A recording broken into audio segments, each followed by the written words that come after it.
ہمارے خداوند یسوع کی انجیل مقدس لوکا کے مطابق اس کا 24واں باب 13 سے 35 آیات تک۔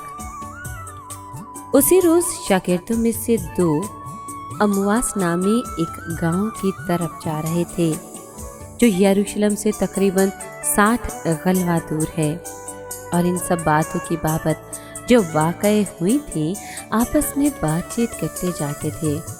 اور ایسا ہوا کہ جب وہ بات چیت اور پوچھ پاچھ کر رہے تھے تو یسوع آپ نزدیک آ کر ان کے ساتھ بولیا، لیکن ان کی آنکھیں بند کی گئی تھیں تاکہ اس کو نہ پہچانے۔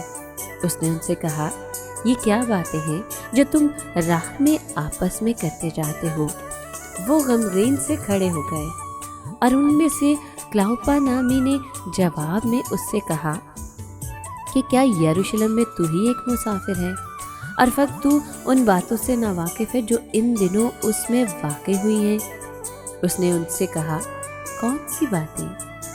انہوں نے اس سے کہا کہ یسوع ناصری کی بابت جو نبی مرد تھا اور خدا اور ساری امت کے نزدیک کام اور کلام میں صاحب قدرت تھا، جسے سردار کاہنوں اور ہمارے سرداروں نے قتل کے لیے حوالے کیا اور مصلوب کیا، مگر ہمیں تو امید تھی کہ یہی اسرائیل کو مخلصی دے گا۔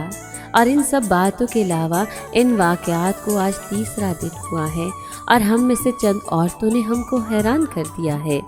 وہ تڑکے اس کی قبر پر گئیں اور اس کی لاش کو نہ پا کر آئیں اور بولی کہ ہم نے فرشتوں کی رویت دیکھی جو کہتے ہیں کہ وہ زندہ ہے، اور بعض نے ہمارے ساتھیوں میں سے قبر پر جا کر جیسا کہ ان عورتوں نے کہا تھا ویسا ہی پایا، مگر اس کو نہ دیکھا۔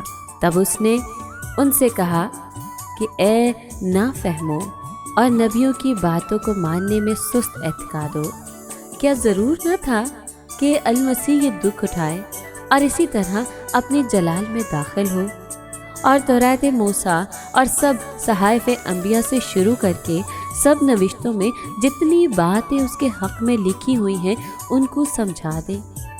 اتنے میں وہ اس گاؤں کے نزدیک پہنچ گئے جہاں وہ جاتے تھے، اور اس کے اعتبار سے ایسا معلوم ہوا گویا کہ وہ آگے بڑھنا چاہتا ہے۔ تب انہوں نے یہ کہہ کر اسے بااصرار روکا کہ ہمارے ساتھ رہ، کیونکہ شام ہونے لگی ہے اور دن بہت ڈھل گیا ہے۔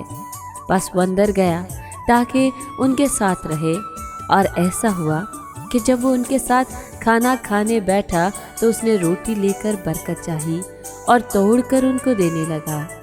اس پر ان کی آنکھیں کھل گئیں اور انہوں نے اس کو پہچان لیا، اور وہ ان کی نظر سے غائب ہو گیا۔ اور انہوں نے آپس میں کہا کہ جب راہ میں وہ ہم سے باتیں کرتا اور ہمارے لیے نوشتوں کو منکشف کرتا تھا تو کیا ہمارا دل پرجوش نہ ہو گیا تھا؟ اور اسی گھڑی اٹھ کر وہ یروشلم کو واپس گئے اور ان 11 اور ان کے ساتھیوں کو اکٹھا پایا، اور وہ کہہ رہے تھے کہ خداوند سچ مچ جی اٹھا ہے اور شمعون کو دکھائی دیا ہے۔ تب انہوں نے سب کچھ بیان کیا کہ راہ میں کیا کیا ہوا اور کیوں کر انہوں نے اسے روٹی توڑنے کے وقت پہچانا۔ پاک کلام کے پڑھے اور سنے جانے پر خداوند کی برکت ہو، خدا کا شکر ہو۔ عزیز مومنین، آئیں اس پاشکا پر زندہ یسوع سے دعا کریں کہ وہ ہم پر پاشکا کا نور چمکائے تاکہ ہمارے فیصلے اس کی مرضی کے مطابق ہوں۔ ہمیں پاشکا کی وہ آگ بنائے جو ہمارے غرور، حسد، غرضی اور نفرت کو جلائے، تاکہ ہم پاک صاف ہو کر زندہ یسوع کا تجربہ کریں۔ آمین۔